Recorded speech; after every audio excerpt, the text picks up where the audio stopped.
신명기 말씀 본문 어제와 동일합니다. 어제 많은 시간을 이제 신명기 전체에 관한 내용들을 좀 말씀을 드렸습니다. 특별히 이 신명기의 제목 영어로 듀트로나미, 그러니까 이거를 듀트로가 두 번째니까 나미는 노모스, 뭐 법, 계명 이런 거니까 영어로 말하면은 두 번째 법. 이 두 번째 법 하면은 첫 번째가 있고 두 번째가 있는, 그리고 첫 번째하고 두 번째가 좀 다른 이런 생각이 들 수가 있습니다. 그래서 그거보다 더 정확한 의미는 이게 두 번째 법이 될 수 있지만 첫 번째에 주신 그 말씀의 반복된 말씀. 그래서 신명기는 다시 명령하는 말씀, 반복의 의미를 더 중요하게 듣는 것이 좋겠다, 이런 내용을 했습니다. 그래서 우리가 신명기 말씀, 이 신명기만 신명기가 아니고 창세기부터 요한계시록까지가 다 신명기적인 말씀이다 했습니다. 왜? 계속해서 우리가 반복해서 들어야 되니까. 그리고 또 이 말씀을 통해서 하나님께서 계속해서 매일 우리들에게 말씀하고 있으니까. 그래서 우리가 신명기를 보지만은 모든 말씀이 우리가 다시 듣는, 하나님께서 계속해서 말씀하시는 것을 계속해서 다시 듣는 그런 말씀이 되어야 된다. 이게 이제 제목에 있는 중요한 말씀이고요. 그래서 우리 삶에 적용한다면 우리가 죄를 반복하지 않기 위하여서 말씀을 계속해서 반복해서 들어야 됩니다. 그게 신명기 말씀에 담겨진 내용, 그 제목이고요. 그래서 이제 어제 본문을 보면서 본문의 1장 1절, 2절, 3절까지 봤습니다. 이제 여기에 원래는 10하루길로 갈 수 있는 길을 40년 걸렸다. 전체적으로 따지면은 이렇게 말했고요. 그리고 이 전체가 모세가 선포한 말씀이다라는 것까지 우리가 했고요. 오늘 이제 4절을 보겠습니다. 1장 4절. 그때는, 자, 여기서 그때가 뭐냐면은 모세가 마지막 이 신명기 말씀을 선포할 때라고 말합니다. 요 때가, 요 장소가 크게 보면은 모압 광야입니다. 모압 사람들이 이루고 있는 광야, 여기 이제 요단강을 건너면 바로 이제 가나안 땅이죠. 그러니까 첫 번째, 아까 제가 말씀드린 것처럼 듀트로나미라고 말했는데 첫 번째 말씀은 어디에서 주어졌는가 하면 시내산에서 주어졌습니다. 시내 광야에 있는 시내산, 거기서 좀 더 북쪽으로 올라가서 이제 모압 평지, 모압 광야에서 듣습니다. 그래서 첫 번째 말씀, 두 번째 말씀이라고 말했는데 첫 번째는 시내산에서 이 말씀을 하나님께서 말씀해 주셨고, 두 번째는 하나님께서 모세를 통하여서 이스라엘 백성들에게 모압 광야에서 얘기를 하고 있는 것인데 그 내용의 본질은 똑같은 것입니다. 반복해서 하는 겁니다. 그때 이제 1장 4절에 그때는, 이 신명기 말씀을 할 때는 하는 것입니다. 자, 이때가 그러면 이때에 무슨 일이 있었는가라는 것을 얘기하는 거죠. 1장 4절, 그때는 모세가 헤스본에 거주하는 아모리 왕 시혼을 쳐 죽이고 에드레이에서 아스다롯에 거주하는 바산 왕 옥을 쳐 죽인 후라라고 말합니다. 자, 그러니까 우리가 의외로 이 출애굽 광야 40년을 보면은 이스라엘 백성들이 전쟁에서 패하기도 하고 이기기도 했는데, 이 아모리 왕 시온과 바산 왕 옥을 연속해서 전쟁에서 이겼습니다. 이게 요단강 동쪽에 있는 그 지역이 있다는데, 이 사건이 굉장히 그 당시에 우리말로 하면 굉장한 파급력이 있었습니다. 그 주변에 있는 사람들, 심지어는 요단강을 건너서 여리고성에 있는 사람들조차도 이 사실, 이스라엘 백성들이 아모리 왕과 바산 왕 옥을 이겼다는 이 사실이 그 당시에 아주 영향력 있게 번졌습니다. 그래서 그 사실을 듣고 사람들이 굉장히 좋게는 신기해했고 부정적으로 막 두려워했던 것입니다.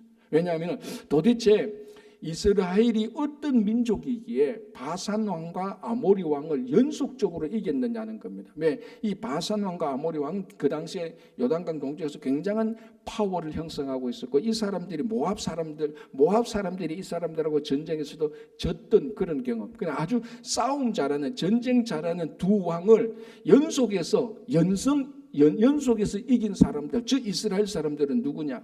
자, 그 당시 전쟁은 신들의 전쟁이라고 다 생각했습니다. 그래서 어떻게 생각하는가 하면, 그러면 이스라엘 백성들이 아모리 왕과 바산 왕 옥을 이겼는데 그 이스라엘 사람들이 섬기는 그 신은 누구냐? 여호와 하나님이란 말이죠. 도대체 여호와 하나님은 어떤 신이기에 저런 강력한 두 왕을 연속으로 이길 수 있었느냐? 이게 소문이 쫙 퍼졌고 나중에 우리 여호수아에 들어가면은 여호수아에서 보면은 그 여리고성에 있었던 라합이라는 그 기생조차도 그 이야기를 듣고 우리들이 간담이 녹았다라고 말합니다. 굉장히 그게 큰 이방 민족들에는 충격적인 사실입니다. 바로 이때에 모세가 이 신명기 말씀을 했다라는. 그럼 이 신명기 말씀은 누구냐? 바산한 옥과 아모리 왕 시온을 능히 이겼던 그 여호와의 말씀이다라는 겁니다. 그러면 그 얘기를 들을 때 이 백성들이 어떻게 듣겠습니까? 저렇게 능력이 있는 여호와께서 말씀을 했다. 그 말씀 역시 능력이 있다는 것 아닙니까? 자, 여러분 한번 생각해 보십시오. 초등학교 아주 쪼매한 아이가, 쪼매한 이건 사투리죠. 다시 초등학교 아주 적은 아이가 나는 말이죠, 이 세상에서 누구하고 싸워도 레슬링하면 다 이길 수 있어요, 이렇게 말하는 거하고 진짜로 올림픽에 가서 레슬링 이 금메달 땄는 사람이 나는 누구하고 해도 레슬링을 다 이길 수 있어, 똑같은 말입니다. 그죠? 초등학교 학생이 나는 누구하고 레슬링을 해도 다 이길 수 있어, 이 말하고 올림픽 금메달리스트가 나는 누구하고 레슬링해도 다 이길 수 있어, 말만 들으면 다 똑같은 말입니다. 그런데 사람은 누구 말을 믿겠습니까? 금메달리스트 레슬링 선수 말을 믿는단 말이죠. 왜? 똑같은 말인데 이 사람은 레슬링에 있어서 능력이 있으니까, 그게 증명되었으니까 사람이 그 사람 말을 믿죠. 똑같은 말이라고 해서 누구의 말은 믿고 누구의 말은 안 믿습니다. 그럼 누구 말은 믿고 누구 말은 안 믿습니까? 기준이 뭡니까? 그 말에 따라서 실제로 그 말을 행한 사람, 그 사람 말은 우리가 믿죠. 왜? 우리 주변에 이런 일은 늘 당하지 않습니까? 목사님, 그 사람 말은요 10분의 1만 믿어도 많이 믿는 겁니다, 이렇게 말하는 사람. 그래서 제가 아는 어떤 성도 이름은 별명이 11조예요. 왜 11조인 줄 알면 11조를 잘해서 11조가 아니고 그 사람 말은 10분의 1만 믿어도 된다고 해서 11조라는 이런 별명을 가진 사람도 제가 들어봤습니다. 왜 그 사람의 별명은 11조죠? 거짓말을 하니까. 왜? 말과 행실이 일치되지 않다니까. 자, 오늘 그때에 이 모세가 신명기 이 말씀을 할 때에, 이 말씀은 누구 말씀입니까? 하나님 말씀 아닙니까? 하나님은 어떤 하나님입니까? 바산한 옥과 아모리 왕 시온을 연성으로 이긴 하나님입니다. 그리고 이 말은 능력이 있다는 겁니까? 없다는 겁니까? 능력이 있고 신뢰할 수 있다는 겁니다. 그래서 이 사건을 언급하는 겁니다.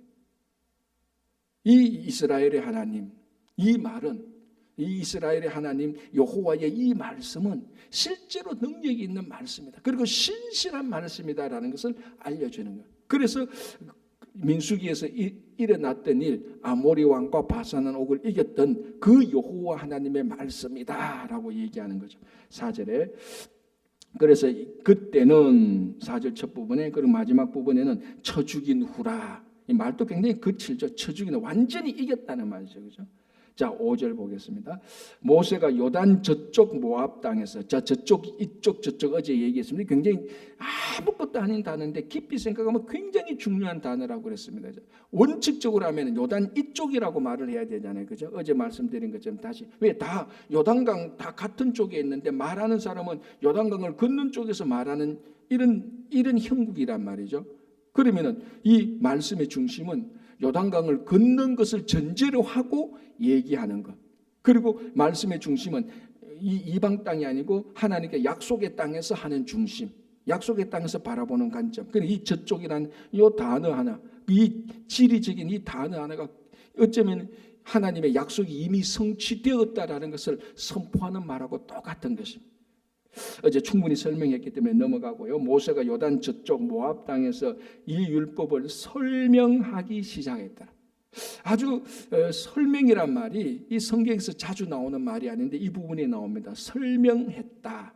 이 말은 뭐하고 같은가 하면, 자, 1장 1절의 끝부분에 이스라엘 무리에게 선포한 말씀이다. 그 선포한 이 말씀은 선포한 말씀인데 1장 5절에서는 설명한 말씀이다라는 겁니다.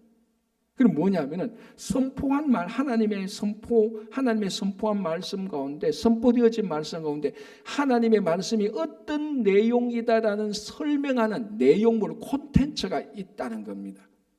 이게 사실은 굉장히 중요한 겁니다. 왜냐하면은 저도 목회라는 목사고 설교라는 설교자인데 가끔 어떤 설교자의 설교를 들어보면 설명하는 내용이 없어요. 아무리 그래서 설명하는 내용이 없는 설교를 듣고 나면 막 들을 때는 막 1시간, 2시간 들을 때는 막 흥분도 되고 막 그런 것 같은데 설명했던 내용물이 내 안에 담겨져 있지 않고 그 설교가 끝나고 그 설교 장소를 나가면은 뭘 들었지?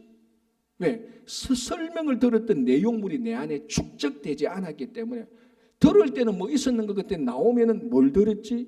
이런 설교들이 가끔 있단 말이에요. 우리가 영화를 봐도 그렇지 않습니까? 좋은 영화는 뭐냐면 그 영화를 다 보고 난 다음에 나와서는 내 안에 그 영화의 내용들이 내 안에 쌓여 있어서 그 내용물들이 내 안에 쌓여 있어서 나중에 그 영화들이 자꾸 생각나는 영화, 그 영화가 잘 만든 거죠. 뭐 내용물이 어떻든지 간에 그죠? 그러니까 이 모세가 이 말을 설명했던 겁니다. 이 율법의 말씀, 하나님의 계명을 설명을 해줬다. 그래서 그 설명을 듣는 사람은 율법이 뭔가를 알아듣는 것입니다. 설명이 있어야 되는 거죠. 그래야 그 설명하는 내용물이 우리 안에 겹겹이 축적되는 겁니다. 우리 안에 말씀이 축적돼야 우리가 흔히 하는 말씀의 사람이 되는 것입니다. 왜? 설명을 들어야 우리 안에 말씀이 쌓이는 것 아닙니까? 설명이 없으면 아무것도 없습니다. 그래서 이 아주 특별한 단어 모세가 율법을 우리가 선포했다는 말은 굉장히 많이 나옵니다. 성경에. 그런데 설명했단 말은 많이 안 나오는데 오늘 이 신명기 말씀은 모세가 설명했다. 그래서 하나님께서 어떻게 지난 40년 동안 우리를 인도했는가 그 내용을 잘 설명해서 다음 세대 이스라엘 백성들한테 그 내용물을 그 마음속에 심령 속에 넣어주는 겁니다. 자, 왜냐하면 어제도 말씀드렸다시피 이 신명기 말씀을 듣는 사람은 2세대입니다. 전부 다 광야에서 일어났던 세대 사람들입니다. 이 사람들의 단점이 뭔가 하면은 그 이전에 여호와 하나님께서 아브라함에게 어떤 복을 주셨고 그래서 그 복에 의하여서 어떻게 애굽으로 왔고 어떻게 하나님께서 우리 기도를 들었고 이런 내용들을 잘 모르는 사람들이 많습니다. 그래서 그 내용들을 다 설명해서 그 설명의 내용들을 이스라엘 백성들의 심령에 다 넣어주는 겁니다. 말씀을 넣어주는 거죠. 여러분 모세에게 하나님의 말씀을 설명해 준 사람이 누구겠습니까? 모세에게 하나님의 말씀을 설명해 준 사람이 누구겠습니까? 어릴 때 자기 엄마 아니었습니까? 유모로 들어가서 애굽 궁정에서 모세 태어난 3개월짜리 모세가 애굽 궁정에 바로의 공주로 들어갔을 때 유모로 들어가서 그 모세에게 하나님의 말씀을 다 설명해 주는 거예요. 그래서 모세가 나이 40대도 보면은 하나님의 말씀을 들었던 흔적이 나타나지 않습니까? 물론 자기 격정이 있었고 자기 감정이 있었고 자기 의분이 있었지만 그럼에도 불구하고 그 안에는 하나님의 말씀의 내용이 들어가 있었습니다. 왜? 누군가가 설명을 해줬기 때문에 이 말씀을 설명해 주기. 그래서 우리도 항상 이 말씀을 설명을 해줄 때 그 설명을 들을 때 그 내용물이 우리 안에 쌓이는 겁니다. 그래서 이 단어는 굉장히 중요한 단어입니다. 앞으로 이 신명기 말씀을 우리가 설명을 할 때 그것을 들어서 말씀을 우리 안에 쌓아 놓아야 된다는 겁니다. 자, 이제 뭘 설명하느냐 보십시오. 6절 우리 하나님 여호와께서 호렙산. 자, 이 호렙산을요 간단하게 이렇게 생각하면 되는데 신의 산하고 같다 이렇게 보면 됩니다. 더 정확히 말하면은 호렙이라는 큰 지역이 있고 이 큰 지역 안에 시내 광야라는 지역이 들어가 있습니다. 그 시내 광야 안에 시내 산이 있습니다. 그래서 호렙이라는 큰 지역 안에 있는 큰 지역 안에 있는 산, 그 산이 호렙산인데 그 산이 시내 산이다 이렇게 보면은 뭐 제일 쉽습니다. 그래서 때로는 호렙산이라고 말을 하기도 하고 때로는 시내산이라고 말을 하는데 같은 명칭으로 보면 되는 겁니다. 자, 호렙산에서 우리에게 말씀하여 이르시기를. 호렙산 시내산이 왜 유명합니까? 하나님께서 모세에게 율법을 주신 장소입니다. 이게 지금의 이스라엘을 있게 한 겁니다. 자, 우리가 지금의 이스라엘 뭐 성경에 나타난 이스라엘하고 같은 면도 있고 다른 면도 아주 많지만 어쨌든 그 이스라엘이 가장 중요하게 생각하는 역사적인 사실 몇 가지가 있습니다. 오늘 이 사건이 나오는 출애굽 사건 이것도 굉장히 중요한 거죠. 그래서 다윗이 또 그리고 다윗과 솔로몬 때 큰 땅을 차지했던 것, 이런 것도 굉장히 중요하고, 또는 바빌론에서 포로 잡혀서 다시 돌아왔던 것, 그때 그래서 그 포로 사건을 통해서 사람들이 많이 흩어졌던 사람들, 이 사람을 디아스포라라고 하면, 이 사건들, 이 역사적인 사건들도 굉장히 중요하고요.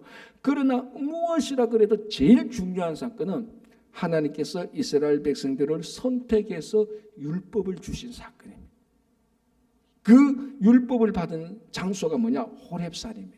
시내산이죠. 자, 그래서 보십시오. 6절에 우리 하나님 여호와께서 호렙산, 즉 시내산에서 우리에게 말씀하여 이르시기를.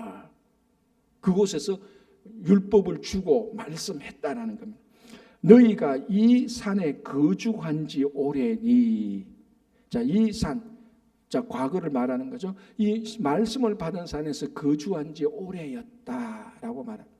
자, 이거는 뭐냐면은 우리가 한 사람으로 친다면 하나님의 말씀을 우리가 들어서 말씀이 우리 안에 오래 있어야 됩니다. 일단은 거죠. 그래서 그 말씀을 묵상하고, 모르는 말씀이 있으면 다시 설명해서 듣고, 그 말을 깨닫고 묵상하고 내 안에 말씀을 쌓고 쌓는 겁니다. 그러나 여러분 한번 생각해 보세요. 말씀 안에 있어야 되지만은, 자, 요 말은 말씀 안에 있어야 되지만은 이 말씀 안에 있다는 궁극적인 의미는 뭡니까? 우리가 말씀 안에 있고 말씀이 내 안에 오래 있어야 되지만은 이 말씀이 내 삶을 통해서 말씀이 드러나야 되지 않습니까? 한 사람이 말씀을 많이 알고 묵상하고 그 의미도 알았다 칩시다. 그러나 진짜 그 말씀의 참된 의미는 이 사람의 삶의 현장에서 그 말씀이 드러나야 되는 겁니다. 그런데 늘 말씀은 안 드러나고 말씀은 혼자만 생각만 하고 묵상만 하고 혼자만 즐기는 것, 물론 이것도 나쁜 것은 아니지만 궁극적인 의미는 내가 즐기고 내가 묵상하고 내가 깨달은 말씀, 이 말씀이 내 삶 속에서 삶을 통해서 드러나야 되는 겁니다. 자, 그런데 오늘 이 1장 6절에 보면 너희들이 이 말씀의 산에 거주한 지 오래다. 우리 말하면 계속 이 말씀의 산에만 거주하면 어떻게 하겠느냐? 이제 이 말씀의 산에서 오래 거주했으니, 말씀이 너희들도 말씀 안에 오래 머물렀으니, 말씀을 많이 생각했으니 이제 이 말씀을 가지고 세상으로 나가라라는 겁니다. 자, 그래서 이 산에 거주한 지 오래니 이제는 너희들이 하나님이 주신 약속의 땅으로 가라. 자, 그래서 7절에 방향을 돌려, 전부 다 동사죠. 방향을 돌려 행진하여, 전부 다 동사입니다. 아모리 족속의 산지로 가고, 7절 끝부분에 유브라데까지 가라. 말씀에 오래 머물렀으면 평생 그 말씀에 오랫동안 머물러만 있으면 안 된다. 그 말씀이 너희 삶 속에 드러나야 된다. 말씀이 행동으로 드러나야 된다. 물론 우리가 행동으로 드러나기 전까지는 말씀에 오랫동안 머물러 있어야 됩니다. 그래서 그 말씀의 의미가 무엇인지 말씀을 새기고, 그렇다면은 그것이 때가 되면은 그 말씀이 우리 삶 속에서 행함으로 드러나야 되는 거예요. 그래서 1장 6절 7절에 이 산에 거주한 지 오래니 이제는 방향을 돌려 행진하여 가라라는 것입니다. 자, 그래서 7절에 보면은 이제 그 지역이 나옵니다. 아모리 족속의 산지로 가고, 건방 곳곳으로 가고, 아라바와 산지와 평지와 네겝과 해변과 가나안 족속의 땅과 레바논과 큰 강 유브라데까지 가라. 큰 강 유브라데까지 가라. 사실은 실제로 이스라엘 백성들이 아직까지 유브라데 강까지 땅을 차지한 적은 없습니다. 가장 넓은 땅을 차지했던 다윗과 솔로몬이지만 유브라데 강까지는 땅을 차지한 적. 왜냐하면 유브라데 강까지는 거기는 바빌론 사람들이 살고 있었거든요. 그래서 그럼에도 불구하고 이 땅을 받아서 이 땅에서 가장 넓은 땅을 차지한 사람은 다윗과 솔로몬, 다윗 때였죠. 그죠? 이제 그것이 이루어지고 있는 과정들이 이제 가나안에 들어가서 나중에 나타나는 겁니다. 그게 요수아, 사사기, 열왕기, 상하이제 이렇게 나타나는 겁니다. 그죠? 자, 8절에서 11절은 이게 바로 아브라함에게 주신 하나님의 약속이 성취되고 있다라는 것을 명확하게 보여주고 있습니다. 8절 볼게요. 내가 너희의 조상 아브라함과 이삭과 야곱에게 맹세하여 그들과 그들의 후손에게 주리라 한 땅이, 이 땅이란 단어가 중요하죠. 특별히 한국 사람들한테 땅 그러면 뭐 한국 사람들만큼 좋아하는 사람 없습니다. 부동산 뭐 정권이 바뀔 때마다 제일 먼저 발표하는 게 부동산 정책 아닙니까? 그게 잘 됐니 못 됐니 왜냐하면 한국은 땅은 좋고 사람이 많기 때문에 전번인가요? 며칠 전에도 언론 보니까 이제 한국의 정권이 바뀌었으니까 이 부동산 정책 하는데 막 오락가락 하는 겁니다. 막 이렇게 선포했는데 부동산 정책에 뭐더라고요. 정확히는 뭐 대출을 어떻게 하고 이렇게 했는데 그게 또 문제가 되니까 대통령실에서 그거 우리가 말했던 거 아니다. 그게 또 논란이 되고 하는데 가만히 보면 전부 다 부동산 정책이에요. 한국 사람 부동산에 대해서 굉장히 민감합니다. 이만큼 우리나라만큼 부동산에서 민감했던 민족이 또 하나 있었죠. 그게 이스라엘 민족이에요. 왜? 하나님께서 아브라함에게 약속했던 것이 뭡니까? 크게 보면 두 가지죠. 크게 보면 뭡니까? 너희 자손을 하늘의 별 바다의 모래처럼 많게 할 것이다. 그리고 뭡니까? 이 백성이 살 땅을 너희들에게 주겠다는 것. 그게 하나님께서 아브라함에게 약속한 2대 약속입니다. 땅이란 것. 그래서 지금도 이스라엘이 그 땅을 두고 팔레스타인하고 계속해서 전쟁하고 있는 거예요. 그 좁은 땅덩어리. 이스라엘 땅은요, 우리나라 경상도 땅만큼밖에 안 돼요. 그 땅 한 채를 두고 중동 전체가 막 다 전쟁 속에 빠지기도 하고 나오기도 하고 그런 땅이에요. 바로 오늘 본문에 이렇게 말합니다. 8절에 그들의 후손에게 주리라 한 땅이 너희 앞에 있으니 들어가서 그 땅을 차지할지라. 이제 이 땅은 이제 한국 사람들이 투자하는 부동산 땅 그런 개념의 땅이 아니고 그 땅에서부터 하나님의 나라가 출발하는 지점이 되는 겁니다. 그래서 많은 백성, 많은 열방들이 우상을 섬기고 있지만은 이제 하나님께서 지정하신 그 땅에 들어가서는 우상을 섬기는 것, 그 땅으로부터 여호와 하나님을 섬기는 시점이 되어서 동심원처럼 퍼져나가게 되는 겁니다. 그런 의미에서 이 땅이 중요한 것이지 잘 투자해서 부동산 투자해서 재산을 많이 확장 그 재산을 많이 늘리라는 그런 의미에서 부동산의 의미에서 땅이 아니라는 겁니다. 땅 그러면 한국 사람은 이거 부동산이구나. 정책이 어떻게 될까? 어디에 투자하면 좋을까? 그런 의미의 땅은 전혀 아닙니다. 이 땅에서 우리가 누구를 섬길 것인지 여호와 하나님을 섬기는 그 출발점이 되는 땅. 그런 의미에서 이 땅은 굉장히 중요하고 장소는 중요하고 공간이 중요한 겁니다. 하나님께서 이걸 이스라엘 백성들에게 약속했고 이제 이 땅에 약속이 성취되고 있는 것입니다. 그래서 8절에 한 땅이 너희 앞에 있으니 들어가서 그 땅을 차지하라. 그리고 이 땅은 이미 하나님께서 이스라엘 백성들에게 주신다고 약속을 했고 하나님의 약속은 이미 성취된 거나 마찬가지입니다. 그래서 이제 오늘 본문에도 우리가 나왔지만 가나안 정탐 사건을 또 언급합니다. 그죠? 왜 이게 가나안 사건은 왜 이게 가나안 사건 정탐하고 연결되는가 하면 이 땅 사건 아닙니까? 땅 사건. 재산의 부동산이 아니고 여호와 섬기는 땅 사건과 연관되는 겁니다. 그래서 요 명령이 끝나고 난 다음에 가나안 정탐 얘기를 바로 꺼내주는 겁니다. 땅 사건이니까. 그죠? 자, 그러면서 그 땅을 찾아라. 그 땅은 하나님께서 이미 주신 땅입니다. 제가 어제도 말씀드리면 이 땅은 가나안 정탐 사건은 우리가 그 땅을 차지할 것인지 아닌지 가능성의 정탐이 아니라고 계속 말합니다. 방법의 정탐입니다. 어떻게 들어갈까? 이미 우리에게 주신 것인데 라는 것입니다. 하나님께서 이미 그 땅을 이미 그 땅을 주신 것이고 들어가서 차지하면 되는 겁니다. 쉽게 말하면 이렇게 보면 됩니다. 하나님께서 밥상을 다 차려놨습니다. 숟가락 들고 젓가락 들고 먹으면 되는 겁니다. 그냥. 그런데 먹는 것은 내가 먹어야죠. 밥상 다 차려놨는데. 그러니까 이스라엘 백성들은 밥상이 있나 없나 그걸 걱정하는 거. 그거 걱정할 필요 없다는 겁니다. 들어가서 차려놓은 밥상을 먹으라는 겁니다. 좀 우리식으로 말하면은 밥부터 먹을지 반찬부터 먹을지 국을 먼저 먹을지 밑반찬을 먹을지 그거를 네가 한번 살펴봐라. 반찬을 쭉 보고 어느 걸 먹을까? 어떻게 먹을까? 그거를 보라는 것이 밥상이 있냐 없나 그거는 염려하지 마. 밥상을 다 차려놨다. 그래서 계속해서 말합니다. 너희들이 들어가서 차지하라. 그냥 밥상 차려놨으니까 방문 열고 들어가서 밥 먹으면 된다라는 이런 의미하고 똑같은 것입니다. 그래서 땅에 대한 약속이 나오고요. 자, 10절 보겠습니다. 너희 하나님 여호와께서 너희를 번성하게 하셨으므로. 두 가지 약속 가운데 땅을 말씀하고 이제 백성이 말이죠. 번성하게 하셨으므로 너희가 오늘날 하늘의 별같이 많거니와. 이 표현은 아브라함에게 하늘의 별처럼 바다의 모래처럼 번성하게 하려는 그 단어하고 똑같이 나옵니다. 자, 아까 앞에서 10절에서 너희를 번성하게 했다. 하늘의 별같이 만다. 자, 딱 듣는 사람은 누구를 생각하겠습니까? 100% 아브라함이죠. 아브라함에게 했던 약속이 오늘날 보니까 진짜로 하늘의 별처럼 자녀들이 그 광야에 모압 광야에 한 200만 명이 쫙 있는 거 보니까 이 하늘의 별하고 200만 명 보니까 얼추 비슷하게 보이죠. 물론 실제로는 하늘의 별이 훨씬 많지만 사람의 눈에 보이는 것. 야, 이게 하나님의 약속이 이제는 거의 다 성취되었네. 아니면 성취되었네. 아니면 진짜로 성취되어 가고 있네. 이렇게 확신할 겁니다. 자, 다시 우리 아브라함에 돌아가서 이 약속을 받은 아브라함은 자녀가 한 명이었습니다. 약속의 자녀 한 명이고 땅은 막벨라 굴 하나밖에 없습니다.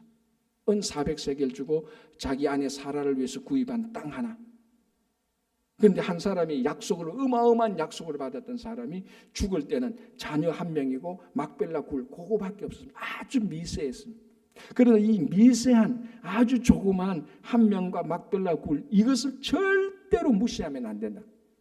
여기서부터 약속이 확 시작되는 겁니다. 약속의 출발점이에요. 하나님께서 우리에게 주신 약속인데 지금 내 형편을 보니까 왜 이래 미천하냐, 이거밖에 안 되냐, 미천하냐, 이거밖에 안 되는 그 것으로 하나님께서는 쓰기 시작하는 것입니다.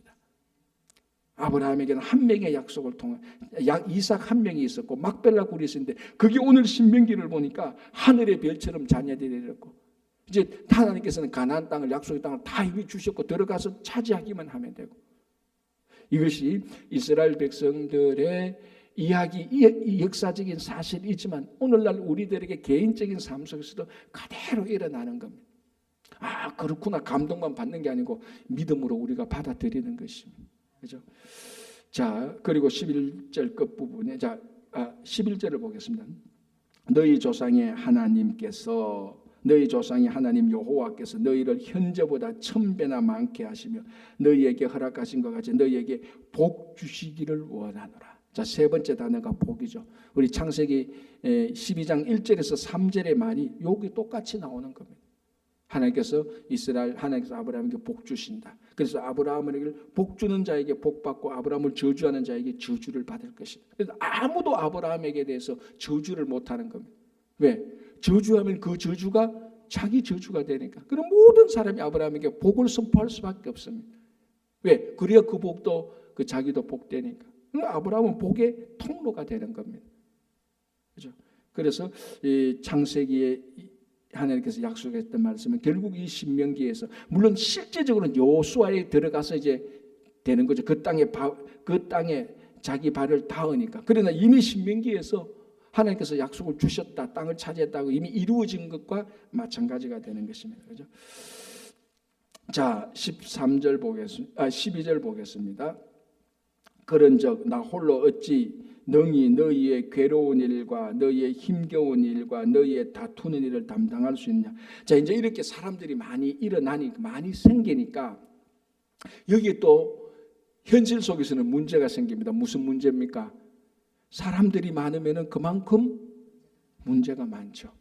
분쟁이 많죠. 관계가 복잡해지죠. 그 관계상에서 갈등이 생기죠. 자, 그래서 보십시오. 이렇게 말합니다. 12절 끝부분에 괴로운 일과 너희의 힘겨운 일과 너희의 다투는 일을 내가 혼자 다 담당할 수 없다. 다툰다는 게 뭡니까? 법적 소송이나 인간관계상에서 갈등 마찰이죠. 이걸 모세가 다 감당할 수 없다는 겁니다. 내가 그걸 다 책임질 수 없다는 겁니다.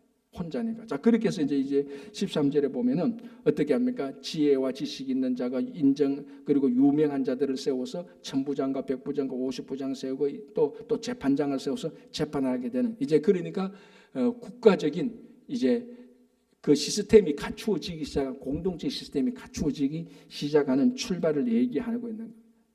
그래서 모세 혼자 모든 책임을 질 수 없다. 왜? 그전에는 이 모든 책임을 이스라엘 백성들이 다 모세에게 다 떠넘겼습니다. 쉽게 말하자면 12절 끝부분에 너희의 다투는 일, 자기들끼리 둘이 다투어서 싸워서 문제가 생겼는데 이 책임을 누구한테 돌렸다고요? 모세한테 돌리는 거예요. 그러니까 모세가 감당이 안 되는 겁니다. 아무리 하나님께 훈련을 받고 그의 온유함이 지면의 사람보다 다 성했지만은, 여러분 한번 생각해. 자기들